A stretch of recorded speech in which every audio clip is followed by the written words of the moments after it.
आशा करता हूं आप सब बहुत अच्छे होंगे। मेरा नाम है सिद्धांत अग्निहोत्री। स्टडी ग्लोस पे आपका बहुत बहुत स्वागत है। Okay, UPSC, IAS, Indian administrative service, ये वो भार होता है जो उनको दिया जाता है जो बहुत काबिल होते हैं। मेरिटोक्रेसी है, एग्जाम निकाल के आप आएंगे। लेकिन कुछ अफसर बड़े ईमानदार और कुछ अफसर इतने बेईमान, इतनी जबरदस्त काली कमाई करते हैं कि क्या बताएं। मोटी कमाई, 500 से ज्यादा संपत्ति, 500 गुना ज्यादा संपत्ति, आय से 500 गुना ज्यादा संपत्ति रखने का इनके ऊपर आरोप है। रामविलास यादव नाम है इनका, आईएएस। आप बताइए, इतनी मेहनत से यह एग्जाम निकाला जाता है। जीएस पेपर फॉर एथिक्स में लंबी चौड़ी बातें, इंटरव्यू में देश के लिए कुछ काम करना है, लेकिन ऐसे लोग देश को ही खोखला कर देते हैं। हालांकि अभी ये जांच का विषय है, लेकिन मैं आपको एक ओवरऑल चीज बता रहा हूं। बहुत सारे ऐसे आईएएस ऑफिसर है, अभी एक लेडी का सामने आया था ना, जो हम ये देख रहे हैं कि मतलब उनको कोई मतलब ही, बस संपत्ति बनाओ, पैसा बनाओ, पद का गलत इस्तेमाल। रामविलास यादव की बात करें, 1979 टॉपर, 12th में टॉप किया यूपी बोर्ड का। बोर्ड देखिए, जो स्टेट बोर्ड होता है ना, वो बहुत ज्यादा टफ होता है। सीबीएसई, आईएससी तो ठीक है, लेकिन स्टेट बोर्ड में मार्क्स लाने में पसीने छूट जाते हैं। और पहले तो और दिक्कत थी। मुझे याद है, जब मैंने भी अपना यूपी बोर्ड से 10th किया है, तो जब 2008 में मैंने अपना 10th किया था, तो दोस्तों 27 लाख बच्चों ने एग्जाम दिया था, जिसमें से 23 लाख फेल थे। खैर मेरे 71% आए थे, बट उस समय काफी अच्छे माने जाते थे यूपी बोर्ड में। तो यूपी बोर्ड को टॉप किया था इन्होंने। गाजीपुर में बीएचयू से पढ़ाई की, बहुत ही होशियार थे पढ़ने में, बीएचयू से पढ़ाई की, और 1991 में ये पीसीएस बने थे, पीसीएस टॉपर रहे थे। उसके बाद फिर इनको एक के बाद एक बड़े पद मिलने लगे। लखनऊ में एलडीए के हेड थे ये। उसके बाद फिर डीएम रहे हैं ये, एसडीएम जालौन के, उरई के जालौन के ये एसडीएम रहे हैं ये। जब मुलायम सिंह यादव की सरकार थी तो काफी करीबी माने जाते थे मुलायम सिंह यादव के।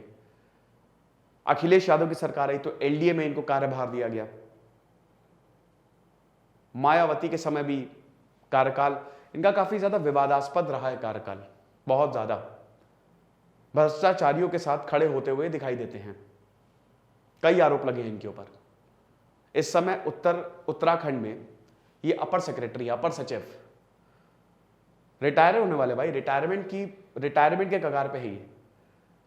पुष्कर धामी ने ये बोला था कि जितने भी आईएएस ऑफिसर्स हैं या जितने भी एडमिनिस्ट्रेटिव ऑफिसर्स हैं, उन सबके ऊपर जांच बैठाओ, देखो कितनी क्या संपत्ति है, सब गोपनीय। विजिलेंस डिपार्टमेंट ने चुपचाप जांच शुरू की, चुपचाप, बिल्कुल शांत तरीके से। गाजीपुर, बनारस, लखनऊ छापेमारी की, और छापेमारी में यह पता चला कि आय से अधिक संपत्ति है इनके पास, 500 गुना ज्यादा। 1 लाख सैलरी है, मान लीजिए एक एग्जांपल बता रहे हैं, तो 5 करोड़ की संपत्ति बना चुके हैं ये। इतना ज्यादा, 500 गुना आय से अधिक। विजिलेंस डिपार्टमेंट के होश उड़ गए। इनको तलब किया गया, इनको बुलाया गया, एक पूरी टीम तैयार की गई। हालांकि इन्होंने अग्रिम जमानत के लिए हाईकोर्ट गए थे, हाईकोर्ट ने खारिज कर दिया, बिल्कुल कोई एंटीसिपेटरी बेल नहीं, कुछ नहीं। उसके बाद बुलाया गया इनको, तो रात के 2 बजे तक पूछताछ चली है। एक पूरी टीम बनाई गई जिसमें एक डीएसपी, मतलब एक एसपी, 3 डीएसपी और 6 इंस्पेक्टर शामिल थे। 70 सवालों की लिस्ट थी। इनसे 70 सवाल पूछे गए। 80% सवालों के ये सही जवाब नहीं दे पाए। 50 से 55 सवालों में ये डगमगा गए, गोलमोल जवाब दे रहे थे। विजिलेंस ने गिरफ्तार कर लिया इनको, विजिलेंस ने इनको गिरफ्तार कर लिया, और अब इनके ऊपर चलेगा मुकदमा। रिटायरमेंट होने की कगार पे। कितना भी बुरा कर लो, कर्म का पहिया तो घूमता ही है। ये पैसा हमारा और आपका है, आपको पता है ना। सरकार किसके पैसे से काम करती है? हमारे और आपके पैसे से। भूल जाइए कि आपको टैक्स नहीं देना है। एक सुई भी खरीदते हो ना, उसमें भी टैक्स लगता है, उसमें भी टैक्स देते हो। हर चीज में टैक्स पे कर रहे हैं मिडिल क्लास। अमीर तो बच जाते हैं, गरीबों को टैक्स नहीं देना, बचे हम ही मारे जा रहे हैं हर जगह। DHFL का भी मामला सामने आया, 34,000 करोड़ साफ बैंक का एक और बहुत बड़ा घोटाला। विजय माल्या, नीरव मोदी पैसा लेके भाग गए, सब बैंक ठप पड़ जा रहे हैं। बैंक बोल रहा है कि नहीं, हमारे पास पैसा नहीं बचा है तो विड्रॉ नहीं कर सकते। कब तक ऐसा चलेगा? क्या एक ऐसा विभाग नहीं होना चाहिए जो इन सब पे नजर रखे?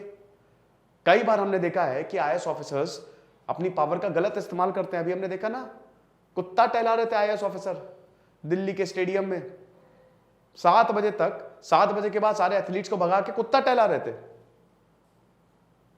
कई बार ऐसा देखा है। तो क्या एक ऐसा विभाग नहीं होना चाहिए जो कड़ी कार्रवाई करे इनके ऊपर? आप IAS हो, आप इतना ज्यादा पढ़ के ये एग्जाम निकालते हो, आप इंटेलेक्चुअल्स में आते हो। IAS ऑफिसर की पावर की वजह से नहीं, उनके ज्ञान की वजह से इज्जत होती है। उनको सब कुछ पता रहता है, उन्होंने मेहनत की है, लेकिन उसके बाद फिर गलत इस्तेमाल होता है। यकीन मानो दोस्तों, अगर आपको लग रहा है कि आप जाओगे पैसा कमाओगे, IAS को पैसा कमाने के लिए नहीं होती है, और अगर तुम काली कमाई कर रहे हो, तुम डिसऑनेस्ट हो, तो तुमको कोई नहीं बचा सकता, कोई भी नहीं बचा सकता। समझ लो, एक ऑनेस्ट IAS ऑफिसर अगर सिविल सर्विसेज में जाना है या सरकार के किसी भी विभाग में जाना है, तो ईमानदारी, गांठ बांध लो ये बात। ईमानदार रहो तो तुमसे बड़े बड़े नेता तक डरेंगे, बड़े बड़े नेता तक डरेंगे। बाल भी बाका तुम्हारा नहीं हो सकता, लेकिन ईमानदार नहीं हो तुम, तो तुम डरोगे। बोलते हो ना कि IAS ऑफिसर्स तो पॉलिटिशियंस के नीचे काम करते हैं। वो IAS ऑफिसर्स होते हैं जो कहीं ना कहीं, जो देखिए पावर तो डेफिनेटली डिवाइडेड है, लेकिन कहीं ना कहीं दाल में जहां कुछ काला होता है। वरना अगर ईमानदार IAS ऑफिसर होगा तो बखिया उधेड़ देता है, समझ लो, उसको किसी चीज का डर नहीं है, क्योंकि आपके पास बहुत पावर है। तो ये है, और अब इनको गिरफ्तार कर लिया गया है। अभी हम कुछ कहेंगे नहीं क्योंकि अभी तो जांच चल रही है, लेकिन हाँ, जब विजिलेंस डिपार्टमेंट में देखा तो ये सब सामने आया कि अरे बाप रे बाप, तो बहुत ही गड़बड़ झाला है। फिलहाल आप ये समझिए कि हम आपको IAS बनाएंगे। IAS की बात हो रही है, UPSC का एग्जाम निकालना है कि नहीं। देखो यार, सेल खत्म हो रही है, तो हिस्ट्री ऑप्शनल, अगर आपका ऑप्शनल हिस्ट्री है, इस बार जो टॉपर थे श्रुति शर्मा, उनका ऑप्शनल हिस्ट्री था, सोहेल सर पढ़ाएंगे। सोहेल सर से पहले जिस प्लेटफॉर्म पे पढ़ाते थे, यही ऑप्शनल सेम कोर्स बिकता था 40 से 50,000 रुपए का। हम उसको 10,000 रुपए लेके आए। PSIR ऑप्शनल का और सस्ता है, तो फटाफट कोर्स को अवेल करो। लाइव क्लासेस शुरू होने वाली हैं, और UPSC 2023 की भी लाइव क्लासेस शुरू होने वाली हैं।